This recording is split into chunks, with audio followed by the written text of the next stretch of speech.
اعوذ باللہ من الشیطان اللعین الرجیم بسم اللہ الرحمن الرحیم انا اعطیناک الکوثر فصل لربک وانحر ان شانئک هو الابتر 20 جمادی الثانی ولادت باسعادت حضرت فاطمۃ الزہرا سلام اللہ علیہا کے موقع پر تمام مومنین مومنات کو اور بالخصوص بقیت اللہ الاعظم امام زمانہ کی بارگاہ صد عظمت پناہ میں آپ کی جدہ کی ولادت کی مبارکباد عرض کرتا ہوں۔ ناظرین، آج اسی پہ بات کریں گے کہ جو میں نے آپ کی بارگاہ میں سورہ کوثر کی تلاوت کی کہ اللہ نے ارشاد فرمایا کہ بے شک ہم نے اے حبیب آپ کو کوثر عطا کی۔ کوثر یعنی خیر کثیر،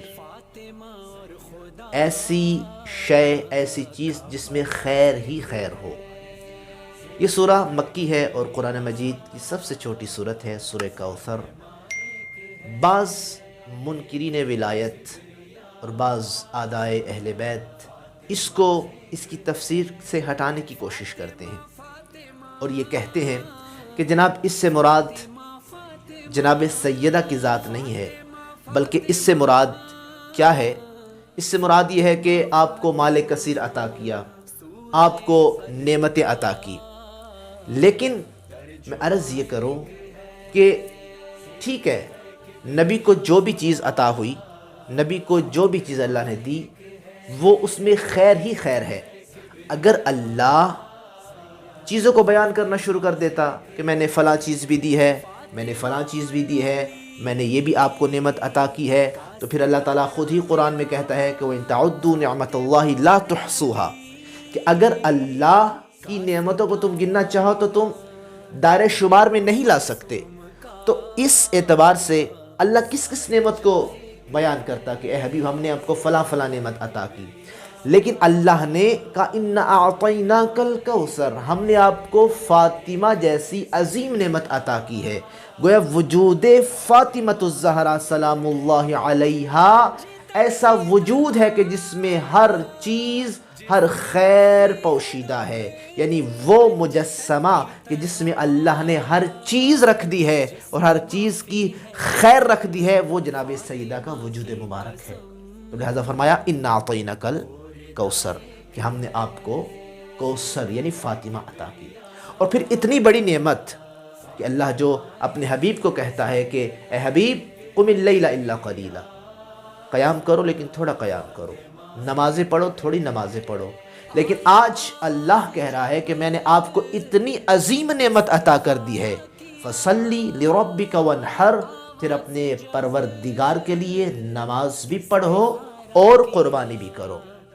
یعنی ایسی عظیم نعمت ہے جناب سیدہ کی ذات کہ نماز بھی پڑھنی ہے اور قربانی بھی کرنی ہے۔ تو لہٰذا جناب سیدہ کی جو ذات ہے یہ خیر کا مجموعہ ہے، مجسمہ ہے۔ اور پھر ان شانئک هو الابتر، چھوڑ دو روایتوں کو، خود قرآن کی آیت کی تفسیر کرتی ہے۔ فرمایا آپ کا دشمن ابتر ہے، آپ کا دشمن بے اولاد ہے۔ اگر کوثر سے مراد جناب سیدہ کی ذات اور اولاد نہ لیا جائے تو پھر یہ تیسری آیت کی تفسیر کا کوئی معنی نہیں بنتا۔ یہ جو تیسری آیت ہے یہ آیت بے معنی ہو جاتی ہے کہ آپ کا دشمن ابتر ہے۔ تو عزیزان گرامی قدر، ان شانئک هو الابتر، یہ تیسری آیت بتا رہی ہے کہ اس پہلی آیت میں کوثر سے مراد جناب سیدہ کی ذات ہے۔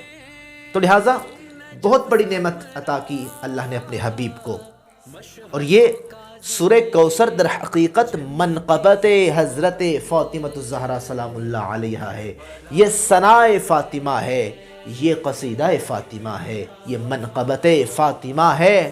کبھی کوثر کا سورہ تو کبھی تطہیر کی آیت، کبھی کوثر کا سورہ تو کبھی تطہیر کی آیت، زبان کبریائی میں ثنا زہرا نے پائی ہے۔ تو یہ سورہ کوثر جناب سیدہ کی منقبت ہے، قصیدہ فاطمہ ہے۔ ان شانئک هو الابتر، اے حبیب آپ کا دشمن بے اولاد ہے۔ اور پھر یہاں میں وہ نقطہ عرض کروں کہ آپ کا دشمن بے اولاد ہے، اذان گرامی قدر، یہ جو ہم درود پڑھتے ہیں اللہم صلی علی محمد و آل محمد، اور بعض آل کو نکال دیتے ہیں، جو آل کو نکالتے ہیں وہ اسی آیت اور اسی سورت سے ڈرتے ہیں۔ ہم محمد اور ان کی آل پر درود بھیج کر بحکم پروردگار، کیونکہ یہ حکم پروردگار ہے کہ جب بھی محمد پر درود پڑھو تو پھر اس کی آل پر بھی درود پڑھو، تو ہم محمد اور اس کی آل پہ درود پڑھ کے دنیا والوں کو بتا رہے ہیں کہ ہم صاحب کوثر کو ماننے والے ہیں، اور آل پر درود پڑھ کے بتا رہے ہیں کہ جو دشمن محمد مصطفیٰ ہے وہ ابتر ہے، وہ بے اولاد ہے، اور میرا نبی صاحب اولاد ہے، صاحب کوثر ہے۔ اِنَّا أَعْطَيْنَاكَ الْكَوْثَرَ، اِنَّا أَعْطَيْنَاكَ الْكَوْثَرَ، کہ پہلا قدم زمین پر رکھ کر بطول نے ہر دشمن رسول کو ابتر بنا دیا۔ خدا سے دعا کرتے ہیں کہ ہمیں 20 جمادی الثانی کی برکتوں کو سمیٹنے کی توفیق